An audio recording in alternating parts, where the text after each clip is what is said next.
Hello and welcome to our guide to the colonization of Trinidad and Tobago. The island of Trinidad became a Spanish colony after the discovery of the island in 1498. The island had previously been inhabited by a few Arawak and Caribbean tribal groups who had migrated from South America and had populated various islands across the Caribbean, including Trinidad and Tobago. These populations were unfortunately wiped out during the Spanish encomienda system, which meant that these indigenous tribes had to convert to Christianity into forced labor for the Spanish colonizers, effectively making them slaves. Spain established sugar, coffee, and cotton plantations in the region. In an effort to populate the islands, the Spanish King Carlos III declared in 1783 the Cedula de Población, which granted free lands to foreign Roman Catholic settlers and their slaves in exchange for sworn allegiance to the Spanish crown. This resulted in a significant boom in immigration. The majority of the new settlers were French, which in turn led to a heavy influence of French culture on the island, and the native language of Trinidad still has a heavy French influence to this day. The island of Tobago developed its first sugar colony in the 18th century, but it was ceded to Britain in 1763, 250 years after the island's discovery.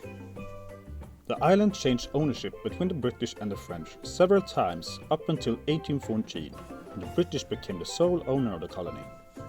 However, in the year of 1807, the sugar production had begun to irreversibly decline on Tobago. By 1814, the British sugar exporting colony's production had waned considerably, compared to the peak of production in the late 18th century. Trinidad and Tobago were part of the Spanish Empire up to 1796, when the Sir of Abercrombie seized it along with two settlements in South America, Demerara and Essequibo, in an effort to expand the highly profitable British sugar industry.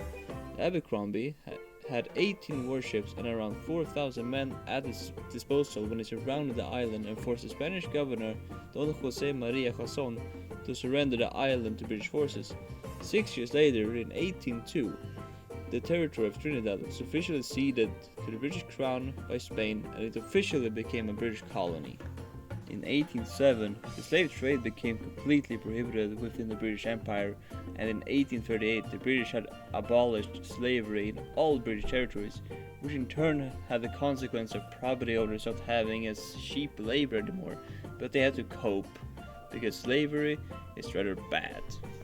By today's standards, there was still cheap labor to be found, because in 1845 there would be a mass immigration of workers from the Indian subcontinent, which continued until 1917.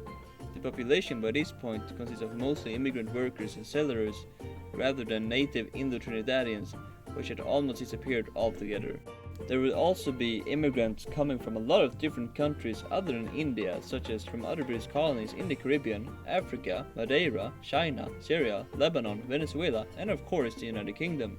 This is why Trinidad and Tobago has one of the most heterogeneous populations in the Caribbean today.